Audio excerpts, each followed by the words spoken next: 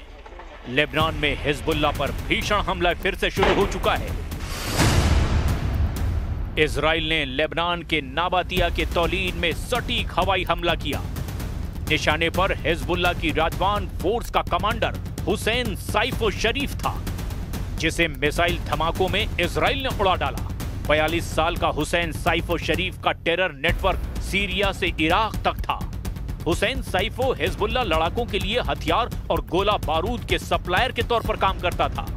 Israel defence force के मुताबिक 2024 में ही हुसैन पर रॉकेट हमला किया गया था, लेकिन तब वो बाल बाल बच निकला था।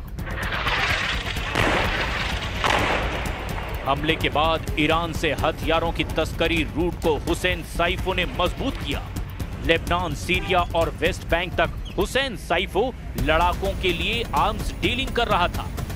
आखिरकार इजराइल को जब उसकी करेक्ट लोकेशन मिली तो उसे भी नसरल्लाह जैसी मौत दे दी गई।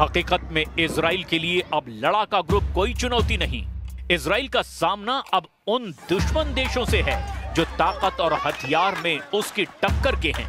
तुर्की जैसा देश तो इजराइल पर भारी पड़ सकता है, जिसे देखते हुए ट्रंप ने इजराइल को फ्री हैंड दे दिया है। इसीलिए इजराइल तुर्की से टकराने के सिग्नल दे रहा है। ग्रीक सिटी टाइम्स के मुताबिक इजराइल से मिले एयर डिफेंस सिस्टम बराक को साइप्रस ने पाफोस में एंड्रियास पापांड्रेउ एयर बेस के पास में तैनाती हो सकती है। सोशल मीडिया पर सामने आए एक वीडियो में लिमासोल बंदरगाह पर बराक MX सिस्टम की डिलीवरी दिखाई गई है। बराक MX एक मॉड्यूलर एयर डिफेंस सिस्टम है जो लड़ाकू jet, helicopter, UAV, cruise missile और सतह से सतह पर मार करने वाली मिसाइलों के हमले में कवच का काम करता है। बराक में 15 किलोमीटर से 150 किलोमीटर तक की मिसाइल होती है। नेतन्याहू के विध्वंसक हथियार की साइप्रस में तैनाती ने तुर्की की धुकधुकी बढ़ा दी है। जबकि युद्ध हुआ तो इजराइल अमेरिकी हथियारों से दुश्मनों का खात्मा करता है। इजराइल के पास सुपर पावर से मिले महाविनाशकारी हथियारों का जखीरा है। हमास से युद्ध शुरू होने के बाद अमेरिका से 4,500 करोड़ रुपए के हथियार इजराइल को सप्लाई हुए। अमेरिका की मिलिट्री मदद में इजराइल को 7,000 बंकर बस्टर बमों के लिए JDAM गाइडेड किट मिलेंगी, यानी joint direct attack munition guided kit. इसमें 3,845 किट ऐसी थीं जो 2,000 पाउंड के BLU 109 बंकर बस्टर बम पर लगाई गई, जबकि 3,280 किट ऐसी थीं जो 500 पाउंड के MK-82 बम पर लगी।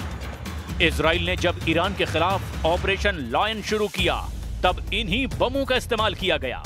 सुपर पावर के BLU 109 बम और MK-82 या कहें कि मार्क 82 बम क्या ताकत रखते हैं, ये बम कितना बड़ा धमाका करते हैं, इनकी फायर पावर और दुश्मन के टुकड़े टुकड़े करने वाली थ्योरी आखिर क्या है, जरा ये भी जान लीजिए।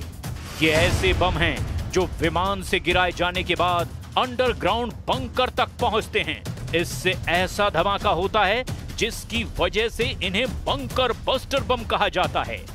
जब मार्क 82 बम फटता है तो 15 मीटर चौड़ा और 10 मीटर गहरा गड्ढा करता है। ये बम 3.5 मीटर मोटे कंक्रीट को भी चीरकर बंकर में बैठे दुश्मन को खत्म कर सकता है। अगर बंकर लोहे का हो तो ये 38 सेंटीमीटर मोटी मेटल की दीवार को भी भेद सकता है।